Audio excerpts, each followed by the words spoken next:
We thought we knew the voices of the ocean, the roar of storms, the songs of whales, the low rumble of tectonic plates. We cataloged them, studied them, and grew complacent. Then, in 1997, a whisper emerged from the abyss, a sound unlike any other, so low you felt it more than you heard it. Its power dwarfed the call of the blue whale, the largest creature known to man. Analysts gave it a simple name, the bloop. But behind that clinical term lurked a question that still sends a shiver down the spine. What if we're not alone in our own waters? What if, down there in the crushing, inky black, miles beneath the surface, something is breathing, something of a size we cannot even begin to fathom? Science offered an explanation, the cracking of a giant icequake, a convenient, rational answer that let us all sleep soundly again. But the sound, it was different. It had an organic pulse, like the sigh of a sleeping colossus. The story of the bloop isn't about a strange noise. It's the story of the time we stared into the abyss, and for a terrifying moment, it felt like the abyss blinked back. Hey everyone, Fernando here with some Godzilla news. I've decided to start another news segment here on the channel, something I've wanted to talk about for a good while now. What really pushed me to do this is seeing other videos on YouTube that cover the kind of topics I'm about to get into. But the way they're presented usually just doesn't sit right with me. You'll have creators who post images but give you next to no information about them. Or worse, they'll show pictures with some generic metal soundtrack or something slapped over it. What I wanted to do was create a format where I can show you what I'm talking about with images, but actually talk about them in detail, giving you as much solid info as I can. So, I want to introduce you all to the world of cryptids and monsters. This is a subject that's always fascinated me. I've spent years reading about it, years digging around online, trying to collect as many articles, watch as many videos, and all that stuff as possible.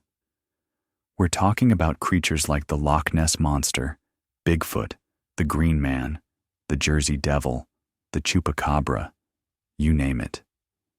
And I'd love to make videos dedicated to each of these topics to introduce them to all of you.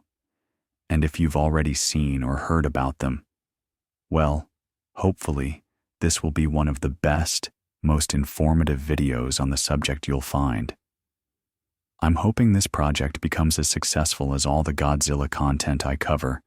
And let's be real, Godzilla is basically a cryptid himself. I just want to show everyone here that, yeah, if you're into this kind of stuff, then definitely stick around. I'll be dropping these topics in from time to time, so for all you fans who are into it, this one's for you. So, for this first installment, I decided to talk about something seriously intriguing, the bloop. For those who don't know, the bloop is the code name given to an extremely powerful, ultra-low-frequency underwater sound that was detected by the National Oceanic and Atmospheric Administration, or NOAA, back in the late 90s. What made this sound so unique, and you're looking at the spectrogram of it right now, is that if it came from an animal, as was suspected, that creature would have to be many, many times larger than a blue whale, which was, and still is, the largest known animal on Earth. Isn't that mind-blowing? Just imagine, something out there in the depths of the ocean, hundreds and hundreds of feet long, just dwarfing a blue whale, and it's undetected. But it exists, and the proof is this recorded frequency from NOAA. This is the kind of stuff that gets me. This is what I'm talking about when it comes to the videos I'm making, which I'm calling Cryptids and Monsters. And the reason I'm bringing this up again is because this is the kind of thing that could exist, but maybe doesn't, and it's always fun to talk about. As you can see and saw earlier, I've included some artists' interpretations in the video. It's a kind of universal fear. The idea that when you're swimming in the ocean, or you're on a small boat in the middle of it, that there's something so massive hiding beneath you, just a giant shadow passing through the water that you have no control over. It's a lot like the universal fear of heights. The very thought of it makes people shudder, and that's why I find it so fascinating.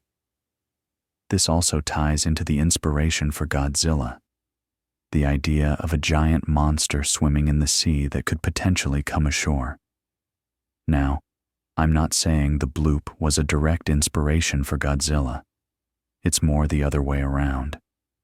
The idea that a real-life Godzilla could exist comes from this recorded spectrogram, but it did serve as an inspiration for a monster connected to Godzilla, Clover, from the movie Cloverfield. And while J.J. Abrams never explicitly said so, a lot of the viral marketing that surrounded the Cloverfield movie referenced the name Bloop in one way or another, which of course is the whole idea. There's a giant monster swimming in the oceans, and that's what led to Clover, the monster from Cloverfield. Man, that is so cool. The thought that there's a giant monster out there, hundreds and hundreds of feet long, that hasn't been discovered yet. And if it is, imagine what that would be like, to either capture it, or take a picture of it, or get it on film, to just see something so massive, so larger than life. Unfortunately for me and all the other cryptid fans out there, the mystery of the Bloop has pretty much been solved. It turned out that after further research over several years, icequakes were recorded, and it was found that icequakes tend to have, or produce, the same spectrogram as the Bloop. This was done in the late 2000s, probably around 2008, especially in areas where there were large concentrations of ice and floating icebergs. An icequake is basically the same thing as an earthquake, only instead of happening on land, it happens on large masses of ice. And it turned out that, yeah, they produced a nearly identical spectrogram to the Bloop itself. So the Bloop has now been reclassified and is considered to be nothing more than an icequake, or ice calving. Ice fracturing in some form or another produced this truly massive sound that almost mimicked an animal. Still, the idea that something is out there, I would have loved for it to be true. But unfortunately, in this case, the Bloop is, for all intents and purposes, just an icequake.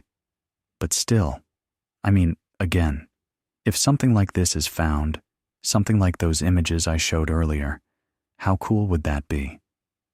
Anyway, that's my debut video, the Bloop, for my Cryptids and Monsters segment. Sorry, that's my cat right there, letting me know she's interested in being in the video. But I'll be putting out more of these in the coming weeks, and again, if this is a big hit, I've got a ton of topics I find fascinating in the world of cryptids and monsters that I can talk about. Thanks again, everyone. See ya.